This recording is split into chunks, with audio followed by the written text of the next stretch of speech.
चलो अब आज वाली क्लास में भी इन्वर्स पे फर्दर काम करते हैं। अब देखो लास्ट क्लास में भी हमने क्या करा, थोड़े से फॉर्मूले देखे और उन पे बेस मिक्स क्वेश्चंस फेस करें। तो आज वाली क्लास में भी पहला काम क्या करेंगे कि अभी मिक्स क्वेश्चंस करेंगे साथ साथ। तो अब जो लास्ट क्लास तक पॉइंट करे उन सब की एप्लीकेशन अब आज भी होगी। पर याद रखना कि बच्चे गलती क्या करते हैं कि उनको लगता है कि थ्योरी कर ली, फॉर्मूले कर लिए, बाकी पेपर में देख लेंगे। कुछ नहीं होगा पेपर में। मेन काम क्या है, एक्चुअली क्वेश्चंस का एग्जीक्यूशन करना अपने आप। तो हम लोग जब कभी मान लो डायरेक्टली बस कभी केवल जाके टीचर की सुनते हैं या केवल मान लो केवल ऑनलाइन क्लास जाके देखते हैं, हमें कुछ नहीं आएगा। अगर मान लो कहीं स्कूल में बैठ के या किसी इंस्टीट्यूट में बैठ के अगर हमने केवल क्लास सुनी, हमें कुछ नहीं आएगा। वो केवल हम मिल के टीचर की इंप्रूवमेंट कर रहे हैं। हमारी इंप्रूवमेंट कब होगी, जब हमारी माइंड की वायरिंग चेंज होगी। तो वो कैसे होगी, क्वेश्चंस करने से। अपने आप लिखोगे, फिर हम लोग को अपनी पेन समझ में आएगी, फिर उसको ठीक करेंगे। कोई गलती हुई, नहीं समझ में आया तो आगे सॉल्यूशन उसके बाद आना है। तो एग्जैक्टली इस रूट पे चलना। उसके बाद नेक्स्ट क्वेश्चन आएगा, वो बिल्कुल उससे थोड़ा बेटर होगा या उसी बात को यूज़ कराता होगा। तो और ज़्यादा हमारा ब्रेन चलता है, हमारा और दिमाग चलता है कि कैसे हमने क्या पॉइंट मिस करा था, अब हमारा वो पॉइंट ठीक हो गया। तो it is a continuous process. तो चलो आज वाली क्लास भी शुरू करते हैं डायरेक्टली क्वेश्चन के साथ। ये अपने आप सॉल्व करो, कोई ट्रिक नहीं थी। डायरेक्टली हमने फॉर्मूला अप्लाई करा, tan inverse x plus tan inverse y, वो tan inverse of x plus y upon 1 minus x y करके अब ये tan इनवर्स को उधर ले गए। तो tan of n pi plus 3 pi by 4 कितना हो गया, tan 3 pi by 4 which is what -1। Cross multiply करा, क्वाड्रेटिक बन गई। x के दो आंसर्स हमने बना लिए, x आ गया -1/6 और 1, ये दो आंसर्स बने। अब ना इस पर्टिकुलर टॉपिक में केवल आंसर्स को बनाने के बाद एक निगाह मार लिया करो कि क्या ये ऐसा हो पा रहा है। जैसे इस सवाल में ये बात समझना बहुत काम की है। दो आंसर्स बने -1/6 और 1। तो इस क्वेश्चन में tan inverse 2x plus tan inverse 3x हमें गिवन था कि n pi plus 3 pi by 4 है। तो अगर मान लो x अगर -1/6 होता तो हमें विजिबल है कि tan इनवर्स के अंदर नेगेटिव वैल्यू आ जाती और यहाँ भी नेगेटिव वैल्यू। तो दोनों एंगल्स कहाँ पे बने, फोर्थ क्वाड्रेंट में। तो क्या आप कभी वो n pi plus 3 pi by 4 के बराबर हो सकते हैं? तो हो सकते हैं। अगर मान लो n-1 हो जाए, n पाई दिया गया ना, तो n तो कुछ भी हो सकता था। इसलिए इस सवाल में -1/6 एक जेन्युइन आंसर था। ऐसे अगर हम लोग यहाँ पे 1 डाल दें, 1 डाल दें तो tan inverse 2 plus tan inverse 3 ये वो वैल्यू के बराबर आ रहा है। पर साथ में बस हमने देखना था कि क्या ऐसा कभी हो सकता है। तो अगर n को 0 डाल दो तो ये 3 पाई बाई 4 आता होगा। तो इसलिए ये भी हो सकता है। ये दोनों आंसर सही थे, ये दोनों ही सही थे। तो इस सवाल के ये दो सॉल्यूशंस बनते। पर अगर मान लो क्वेश्चन ये दिया होता, बड़े काम की बड़ी छोटी छोटी सी बातें होती हैं, हमें वो स्कूल के एग्जाम में नहीं फंसाएंगे, ऑब्जेक्टिव में फंसा लेते हैं। मान लो ये क्वेश्चन अगर होता tan inverse 2x plus tan inverse 3x बराबर है 3 पाई बाई 4 के, अगर ये क्वेश्चन होता, यहाँ पे n पाई ना लिखा होता, तो मेरा काम था कि मैं उस सवाल में जो ये -1/6 वाला आंसर था इसको रिजेक्ट कर देता। क्यों? क्योंकि ये दोनों एंगल्स कैसे आए, फोर्थ क्वाड्रेंट के दो छोटे से नेगेटिव एंगल्स आए। उन दोनों का सम मिला के 3 पाई बाई 4 नहीं हो सकता था। उस केस में मेरा आंसर अकेला 1 होता। पर इस सवाल में क्योंकि ये ऐसे जनरल टर्म गिवन है, इसलिए ये दोनों आंसर्स वैलिड थे। तो हमारा आंसर क्या बना, -1/6 और 1। नेक्स्ट क्वेश्चन भी एग्जैक्टली सेम पैटर्न पे है। ईजिली अपने आप कैलकुलेशंस कंप्लीट करना और बिल्कुल उसमें स्कीम लगाना कि ऐसे करें तो तेज़ हो जाएगा या किस तरह के स्टेप्स लें जिससे कि तेज़ हो पाए। तो एंड तक आंसर बनाओ नेक्स्ट का भी। सिंपल सा क्वेश्चन था, बस इतनी सी अंडरस्टैंडिंग लगानी थी कि हमसे कहा गया कि x की वैल्यू फाइंड करो। तो या तो एक बेसिक थॉट क्या होता कि इन दोनों में फॉर्मूला अप्लाई करो और फिर जो बने उसके नेक्स्ट के साथ फॉर्मूला अप्लाई करो, पर वो टर्म तो कितनी कॉम्प्लिकेटेड बन जाती। तो क्यों ना एक काम करते कि दो टर्म्स को तो रखा हमने एक साथ। अब देखो इसको और इसको साथ रख लिया, उसका रीज़न है। देखो हमें दिखना चाहिए था कि इसमें अगर x प्लस वाई करोगे तो ऊपर x -1 plus x plus 1 simple 2x बन जाएगा और 1 माइनस दिस इंटू दिस करने पे नीचे भी सिंपल सा बनेगा x स्क्वायर -1। तो हमने अपने प्रोसेस को इजी करने के लिए सेम सी टर्म्स को एक साथ कर लिया, tan इनवर्स x को हम उस तरफ ले गए। और देखो विथ रीज़न है, जब ऐसा करेंगे तो हमारी कैलकुलेशन ज़्यादा नीट बनने के चांसेस थे। तो इस सवाल में पहले दिमाग वाला काम किया था कि ये बात हम सोचें शुरू में कि हम लोग ऐसे करते हैं तो हमारी कैलकुलेशंस ईजी होंगी और ये पार्ट ऑफ द प्रोसेस है। तो जैसे ही हमने ये करा उसके बाद टर्म सिंपल बन गई, 2x upon 1 plus simply x square 1 minus x square -1, वो 2 माइनस एक्स स्क्वायर आ गया। उधर simply tan inverse x minus tan inverse y वो टर्म बन गई। अब दोनों ये सेम है तो हमने सिंपली tan इनवर्स अगर tan इनवर्स x अगर tan इनवर्स y के बराबर है तो x और y बराबर होंगे, तो दोनों टर्म्स इक्वेट कर दी। यहाँ से इसको जीरो करते ही एक तो 2x कॉमन आ गया, तो एक आंसर जीरो आ गया। बच्चे ये आंसर मिस कर जाते हैं, तो एक आंसर क्या बना, जीरो। देखो याद रखना ये बात, अगर AB बराबर है AC के, तो अगर हमने अकेला ये लिखा तो हमने गलती कर दी। यहाँ पे दो केसेस बनते हैं, हमने ये बात कई बार सुनी हो। एक केस बनता है A0 और एक केस बनता है B0, तो हमें वो सेकंड केस को ध्यान में रखना चाहिए हमेशा। तो एक केस क्या बना, x0, फिर सिंपली इक्वेट करा, x² आ गया 1/4, x आ गया ±1/2। तो अब देखो इस क्वेश्चन में हमने ये आंसर्स बनाए। अब इस सवाल में हम लोग यहाँ पे इसको डायरेक्टली डाल के अब जज करना शुरू नहीं करेंगे, बस एक निगाह हमारी कि कुछ बहुत ऑकवर्ड लग रहा है, तो हम लोग इन वैल्यूज़ के लिए कुछ बहुत ऑकवर्ड जज नहीं कर पा रहे, तो छोड़ देंगे, फिर वरीड नहीं होंगे, डायरेक्टली बोल देंगे कि ये हमारे आंसर्स हैं। तो हमारा आंसर क्या बना, 0 और ±1/2। अब नेक्स्ट करो, सेम तरह का नेक्स्ट क्वेश्चन भी है, पर करने से हमारा हाथ खुलेगा। नेक्स्ट करो, अगर मान लो इसमें भी कैलकुलेशन में कहीं ब्लॉक हुए तो नोटिस करना। गलती क्या करते हैं बच्चे, क्लियर है, मान लो इन दोनों को इन्वॉल्व करा, इसको उधर ले गए, तो हो तब भी जाएगा, पर तब हमारी जो कैलकुलेशंस हैं वो थोड़ी ज़्यादा स्ट्रेनस बनेंगी। तो इट इज़ आवर रिस्पॉन्सिबिलिटी कि कैलकुलेशंस को अपनी बिल्कुल कैलकुलेशंस की भी गर्दन पकड़ के चलनी है, कि ऐसे के स्टेप्स लेने जिससे कि सवाल हमारे कंट्रोल से नहीं छूटना चाहिए, हमें लगना चाहिए सिंपल काम है, और बिल्कुल तभी हम लोग पूरी तरह कंट्रोल में रखते हैं सवाल। अब ऐसे ही नेक्स्ट करो, बहुत सिंपल है, अपने आप सॉल्व करना। अब देखो इस क्वेश्चन में एक तरीका क्या होता कि एक बच्चा कंफ्यूज होता, यहाँ पे अलग अलग बातें करता है, इसको उधर ले जाता।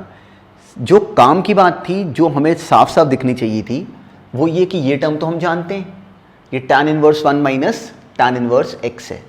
जैसे हमने इसको लिखा तो दिखता है कि ये क्वेश्चन सॉल्व हो गया। tan इनवर्स 1 कितना होता है, π/4, ये बराबर आ गया 3/2 tan इनवर्स x के, tan इनवर्स x π/6, वहाँ से x आ गया 1/√3। तो it was a very straight forward question.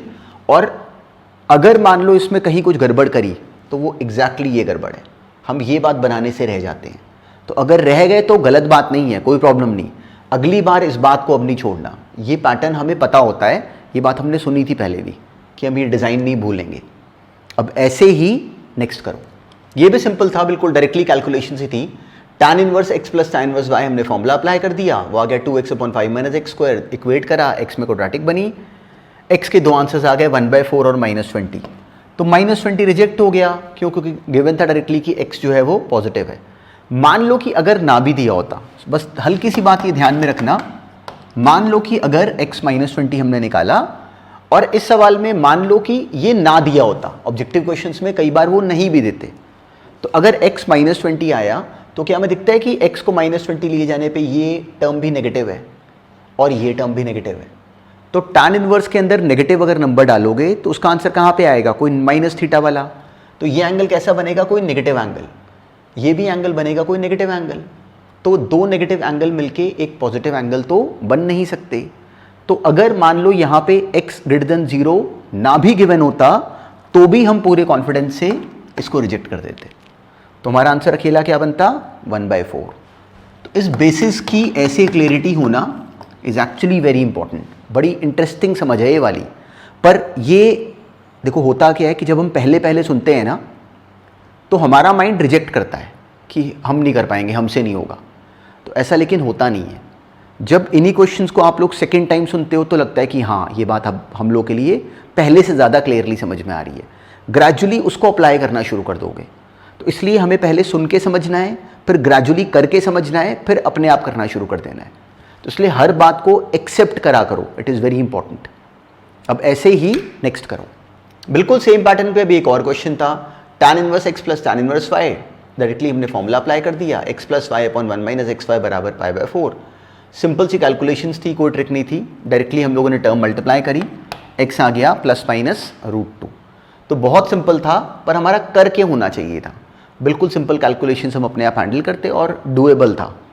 पर देखो मेन कॉन्फिडेंस आएगा सवालों के जवाब बनाने से। तो कहीं कोई बात मिस करी तो कैलकुलेशंस में नोटिस करो, अपनी कॉपी पे फिर से करके देखो, क्योंकि आपके लिखने से ही क्वेश्चन सॉल्व होंगे अपने आप। अब नेक्स्ट करो। अब देखो ये पैटर्न हम जानते थे, tan inverse of x/y minus tan inverse of x minus y upon x plus y। तो अब इसमें हमें इस टर्म में तो प्रॉब्लम नहीं आ रही थी, tan इनवर्स ऑफ x/y तो हम लोग कुछ कर नहीं सकते। जो सेकेंड टर्म थी अगर हम उसको सही हैंडल कर लेते कैसे? हमने सुना था कि इन सब में पैटर्न क्या होता है कि अगर और कुछ ना क्लिक करे तो डिनोमिनेटर के लेफ्ट हैंड वाले कोने में 1 बना लो। तो मान लो अगर हमने इसको ऊपर नीचे डिवाइड कर लिया x के साथ, तो टर्म क्या बन गई? 1 minus y by x upon 1 plus y by x. ये बन गई एक्सप्रेशन। ये क्या आ गया? tan inverse of x by y minus tan inverse of 1 minus tan inverse of y by x. ये बन गई मेरी टर्म। अब इसका फायदा क्या हुआ? ये बन गया tan inverse of x by y minus minus plus tan inverse of y by x plus tan inverse of y by x, जिसको लिख सकते हैं cot inverse of x by y minus tan inverse of 1 which is pi by 4। अब tan inverse something plus cot inverse something क्या बन जाता है? Pi by 2। Pi by 2 minus pi by 4 is pi by 4। तो कैसे भी करके ये क्वेश्चंस होते बहुत स्ट्रेट फॉरवर्ड है। हम लोग गलती क्या करते, अगर इन दोनों के बीच में फॉर्मूला अप्लाई करना शुरू कर देते, तो वो थॉट अपने माइंड में सबसे पहले, देखो जब क्वेश्चंस करते हो ना, तो सबसे पहले मेरा दिमाग ये गेट बंद करता है कि ये तरीका बहुत लंबा है, ये नहीं लगाना चाहिए। तो अपने माइंड को रेडी करो कि अगर लगता है कि कोई मेथड बहुत लंबा हो जाएगा और क्वेश्चन हमारे कंट्रोल से निकल जाएगा, तो रेयरेस्ट ऑफ रेयर केस में उस मेथड पे जाने की करेंगे, नहीं तो नहीं जाएंगे उस मेथड पे। तो एक्चुअली नोटिस करो कि प्रोसेस कितना सिंपल था। अब नेक्स्ट करो। अब देखो ये क्वेश्चन भी था बिल्कुल सिंपल, पर इसमें अब गड़बड़ ये हो रही होगी कि हमारा आंसर गलती से 0 आ रहा होगा। तो जो रीज़न है वो बहुत काम का है और बहुत ध्यान से समझना, और बड़े अच्छे अच्छे बच्चों को भी इतनी सी बात एक्चुअली समझ नहीं आती। तो अगर हमें इसमें क्लैरिटी हो गई तो हमें देखेगा कितना सिंपल पॉइंट है। तो चलो देखते हैं। बस नोटिस करने वाली बात ये थी कि हमें गिवन था कि a b से बड़ा है, b c से बड़ा और c 0 से बड़ा, मतलब तीनों है पॉजिटिव पर डिसेंडिंग ऑर्डर में थे, a सबसे बड़ा था। तो अब हमें cot inverse of a minus B कैसा होगा? पॉजिटिव। तो हमें विजिबल है कि इस कॉट इनवर्स के अंदर वाली जो टर्म थी वो पॉजिटिव थी। तो कॉट इनवर्स x को क्या लिख सकते हैं? tan inverse 1 upon x। तो हमने सिंपली इसको बना लिया tan inverse of a minus B upon 1 plus A B. बिल्कुल बेसिक सा काम करा और वहीं से हमने क्वेश्चन शुरू कर दिया। ये क्या बन गया? a minus B upon 1 plus A B. ये बनी एक्सप्रेशन। अगली बन गई tan inverse of b minus C upon 1 plus B C. सारी जो अंडरस्टैंडिंग थी वो एक्चुअली इस लास्ट पार्ट में थी, और बड़े काम की बात है, बिल्कुल वर्ड बाय वर्ड ये बात समझना। बहुत सिंपल सा पॉइंट है पर इसको नोटिस करना। देखो tan इनवर्स ऑफ x को हम cot inverse of 1 by x लिख लेते हैं। हमने बात को डिस्कस करा, ट्राइंगल बना के देखा, बिल्कुल बेसिक लेवल पे तो ये पॉइंट राइट है, पर एक्चुअली इतनी सी बात में बहुत बड़ा भेद है जो हमने कभी नोटिस नहीं करा था अभी तक। वो ये कि अगर नोटिस करो कि अगर x है पॉजिटिव, तब तो कोई प्रॉब्लम नहीं। tan इनवर्स √3 मान लो, एग्जांपल ले लें x को √3, तो tan inverse of √3 which is pi by 3 बराबर होता है cot inverse of 1 by √3 which is also pi by 3। पर अगर मान लो x होता नेगेटिव, तो x के नेगेटिव होने पे अब नोटिस करो कि अब क्या tan इनवर्स x और cot इनवर्स 1 बाय x अब क्या बराबर हो सकते थे? अगर x नेगेटिव होता, मान लो समझाने के लिए x होता माइनस √3, तो tan इनवर्स माइनस √3 कितना हो गया? Minus pi by 3। पर cot inverse minus 1 by √3, cot inverse का आंसर कहां से कहां तक आता है? 0 से लेके पाई तक। तो इसका आंसर cot इनवर्स का माइनस 1 बाय √3 पे आंसर आता है 2 पाई बाय 3। तो अब देखो x के नेगेटिव होने पे ये और ये टर्म बराबर नहीं होती। x के नेगेटिव होने पे ये कहां पे आता? फोर्थ क्वाड्रेंट में। cot इनवर्स ने कहां पे आना था? सेकंड क्वाड्रेंट में। तो in a way when x is negative, तो वी कैन सी कि if this is minus theta fourth quadrant, then this is pi minus theta. तो अब इन दोनों को इक्वल कैसे करें? अगर x नेगेटिव है तो हमें समझ में आता है कि ये टर्म और ये टर्म बराबर करने के लिए क्यों ना सिंपली इस तरफ पाई ऐड कर दें। अब x कोई भी नेगेटिव डालो तो ये और ये आपस में कैसे आ जाते हैं? इक्वल। और बड़ी इंटरेस्टिंग अंडरस्टैंडिंग है, लोग इसको याद करते रहते हैं, तो हमने बिल्कुल नहीं करना।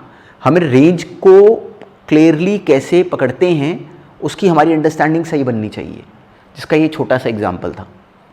जब हमने ये टर्म बनाई, अब देखो अब इसमें कोई ट्रबल नहीं थी। अब इस लास्ट वाले पार्ट में क्या हुआ कि हमें दिखता था कि जो c माइनस ए था वो था इस सवाल में नेगेटिव, ऊपर वाली टर्म पॉजिटिव, तो ये पूरी टर्म कैसी हो गई थी? नेगेटिव। तो cot इनवर्स के अंदर अगर नेगेटिव टर्म है तो उसको tan इनवर्स बना लेते हैं पर बाहर पाई ऐड करते हैं। क्यों? हमने अभी अभी देखा। तो ये टर्म बन गई tan inverse of c minus a upon 1 plus c a, और लेकिन बाहर पाई ऐड। तो सारी जो इस क्वेश्चन के ना होने का जो अकेला रीज़न था वो एक्चुअली ये पॉइंट है। तो यही था मेन अभी डिस्कशन का रीज़न। तो इसके बाद तो बेकार है, ये क्या बन गया, tan inverse a minus tan inverse b, अगला tan inverse b minus tan inverse c, pi को हटा दो, अगला tan inverse c minus tan inverse a, सारी टर्म्स कैंसिल हो गई, आंसर आ गया पाई। तो ये बहुत काम की अंडरस्टैंडिंग है जो कि इन जनरल हमने कभी बिल्कुल आम सवालों में कभी सोची नहीं होती, पर हमें ये समझ आनी चाहिए, क्योंकि इस टॉपिक में इन्वर्स में जहाँ बच्चे बिल्कुल उनके रीच के बियॉन्ड जहाँ काम हो जाता है ना, वो है ये रेंज वाली अंडरस्टैंडिंग। और ये होती बहुत सिंपल है पर आम बच्चा पकड़ नहीं पाता। अब कोई और एग्जांपल लेते हैं। देखो साइन इनवर्स x हमने ट्राइंगल पूरा करके बनाया था कि cos inverse of 1 minus x square का रूट होता, हमने बनाया था कभी, ट्राइंगल कंप्लीट करो तो ये बन जाता।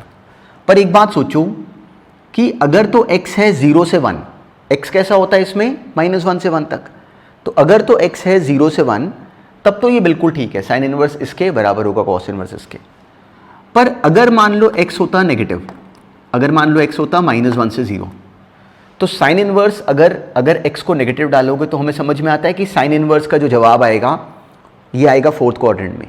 मान लो x को हमने डाला -1/2, तो इसका आंसर कहाँ पे आ जाएगा, फोर्थ क्वाड्रेंट में, which is sine inverse -1/2 is what, -π/6। पर कॉस इनवर्स के अंदर वो नेगेटिव वैल्यू डालो तो कॉस इनवर्स का आंसर फोर्थ क्वाड्रेंट वाला नहीं आएगा। कॉस इनवर्स के अंदर टर्म कैसी गई, पॉजिटिव। कॉस इनवर्स 1/2 -1/2 का स्क्वायर, ये फिर से √3/2 बना, ये कहाँ पे आ गया, फर्स्ट क्वाड्रेंट में। तो अगर x नेगेटिव होता तो अब हम इन दोनों को कंपेयर कैसे करते हैं, देखो बहुत काम की बात है। तो हमने नोटिस करा कि जब x नेगेटिव है तो ये बनता है -θ, ये बन जाता है थीटा। तो उस केस में अगर x नेगेटिव होता तो उसी का जो राइट फॉर्मूला बनता है वो एक्चुअली ये है, और सिंपली बाहर इसके माइनस साइन लगा दो। और अच्छे अच्छे बच्चे भी अगर कभी IIT में इस तरह का कोई छोटा सा भी वो बात अगर यूज़ कर लेते हैं तो बच्चे इन सारी बातों में ब्लॉक हो जाते हैं, तो उनकी अंडरस्टैंडिंग बनी ही नहीं होती। तो इसको देखते कैसे हैं, इसको ऑब्जर्व करो कि जब सवाल हम लोग डिस्कस करेंगे तो इसको मैं कैसे देख रहा हूँ। बिल्कुल उसमें थीटा लेके सोचते हैं कि व्हेन x इज नेगेटिव तो ये एंगल कहाँ पे बनेगा, फोर्थ क्वाड्रेंट में, ये कहाँ पे बना, कॉरेस्पॉन्डिंग फर्स्ट क्वाड्रेंट में। तो if this is -θ then this is theta, तो then how to equate both the sides, simply we have to turn this term also into -θ। तो सिंपली इसके बाहर माइनस साइन लगा दिया, अब ये दोनों बातें बराबर हो गई अगर x नेगेटिव है। तो इसलिए जो इस टॉपिक के फॉर्मूले हैं उनमें बहुत छोटी छोटी सी हिडन बातें हैं जो कि हम सारी डिस्कस करेंगे पर क्वेश्चंस के साथ साथ। अब ऐसे ही नेक्स्ट क्वेश्चन भी बहुत सिंपल है पर उसके फॉर्मेट को अपने आप ब्रेक करना, पर है बहुत सिंपल। अब ये करो सॉल्व। इस वाले में तो बिल्कुल कोई ट्रिक नहीं थी, बस हमने रिकॉल करना था कि हमने सेम सवाल करा हुआ है। जो डी था उसको अगर यहाँ पढ़ लेते, कॉमन डिफरेंस था AP का, अगर इस पहले वाले में डी को पढ़ लेते A2 - A1, इस वाले में डी को पढ़ लेते A3 - A2, तो दिखता है कि हर एक में फॉर्मूला बना पड़ा था। सिंपली हमने टर्म्स एक्सपैंड कर दी, tan inverse A2 minus tan inverse A1 and so on. तो मैं दिखा कि बीच की सारी टर्म्स कैंसिल हो गई, एक ये माइनस tan इनवर्स A1 बचा और एक लास्ट में प्लस ये tan इनवर्स AN बना। सिंपली हमने फिर से फॉर्मूला अप्लाई करा, AN - A1 upon 1 + AN A1। अब AN - A1 क्या बन गया, n - 1D और नीचे 1 + A1 AN। Directly tan of tan inverse पूरा अपना जवाब क्या बन गया। तो हमने सिंपली इसकी पूरा tan ऑफ ये पूरी टर्म फाइंड करनी थी, तो tan ऑफ tan इनवर्स क्या बन गया, simply n - 1D upon 1 + A1 AN। ये अपना फाइनल आंसर था। याद रखना, अब नेक्स्ट क्वेश्चन भी इसी तरह का करने लगे हैं। वैसे अभी कभी भी बहुत सारे सवाल करोगे इस तरह के, कभी भी अगर tan इनवर्स की सीरीज अगर आए तो उसको सोचने का, उसको तोड़ने का तरीका ये होता है कि सिंपली उसमें उसके पैटर्न को ब्रेक करो कि इनमें से कौन सा फॉर्मूला बना हुआ है। और उस पैटर्न को ब्रेक करने में एक बहुत बड़ा हिंट ये है कि डिनोमिनेटर के लेफ्ट हैंड वाले कोने में 1 बनाने की करो। ये बात बहुत हेल्प करेगी। क्वेश्चन के साथ साथ हमें देखेगा कि कितना सिंपल पॉइंट है। IIT में आए सवाल कितने सारे, अगर जैसे ये बात की हमें समझ आ जाए, हमें देखेगा ऑब्जेक्टिव बुक्स में कोई मर्जी सवाल डालो हम उसको फटाफट कर पाते हैं। तो बस इस बात को ध्यान में रखना और डायरेक्टली यूज़ करो इसी पॉइंट को इन दिस नेक्स्ट क्वेश्चन। अब देखो डायरेक्टली देख के हमें लगता है कि बिल्कुल डिफरेंट फॉर्मेट है, हमें समझ नहीं आ रहा, पर एक्चुअली बिल्कुल सिंपल काम था। हमें कभी भी हमने सुना था कि tan इनवर्स वाले सवाल का फॉर्मेट अगर दोगे तो उसको ब्रेक करने के लिए हम क्या करेंगे, उसकी सबसे पहले उसकी TN को तोड़ने की करेंगे। TN को तोड़ने में स्किल क्या है, डिनोमिनेटर के लेफ्ट हैंड वाले कोने में 1 बनाने की करना, जो कि इस सवाल में बाई चांस पहले से ही था। इसका TN क्या बना, 1/1 + n + n²। देखो पहली में 1 + 1², दूसरी में 2 + 2², तीसरी में 3 + 3²। तो इसकी nth टर्म में क्या होता है, n प्लस एन स्क्वायर। अब हमने इसका फॉर्मेट ब्रेक करना था, तो नोटिस करो कि यहाँ पे 1 होने के बाद यहाँ पे ए बी बनना चाहिए, a इंटू बी। हमने n कॉमन लिया तो वो n into N plus one बना हुआ था। तो अगर हम इस न्यूमिनेटर वाले 1 को पढ़ लें n plus one minus N, तो कोई प्रॉब्लम नहीं थी। तो सिंपली हमने इस टर्म को पढ़ लिया tan inverse n plus one minus tan inverse n। तो ये हमने इस सवाल का tn ब्रेक कर दिया। अब क्वेश्चन सॉल्व हो गया। n को 1 डालो tan inverse 2 minus tan inverse 1, n को 2 डालो tan inverse 3 minus tan inverse 2, last में क्या आ जाएगा tan inverse n plus one minus tan inverse n। तो हमें दिखता है कि बीच की सारी टर्म्स कैंसिल हो गई, बस एक tan inverse of n plus one, पर n इस सवाल में क्या था, इन्फिनिटी। तो क्या बना tan इनवर्स ऑफ इन्फिनिटी, ये बचा विच is pi by 2 minus tan inverse of 1 which is pi by 4, cancel होके आंसर आ गया पाई बाय 4। तो इसका जो कंप्लीट फाइनल आंसर बनता वो बनता पाई बाय 4। अगर कहा जाता कि इसी सवाल को करो अप टिल n टर्म्स, तो हमारी लास्ट टर्म बनती tan inverse n plus one minus tan inverse 1, उनमें हम लोग फॉर्मूला अप्लाई कर लेते।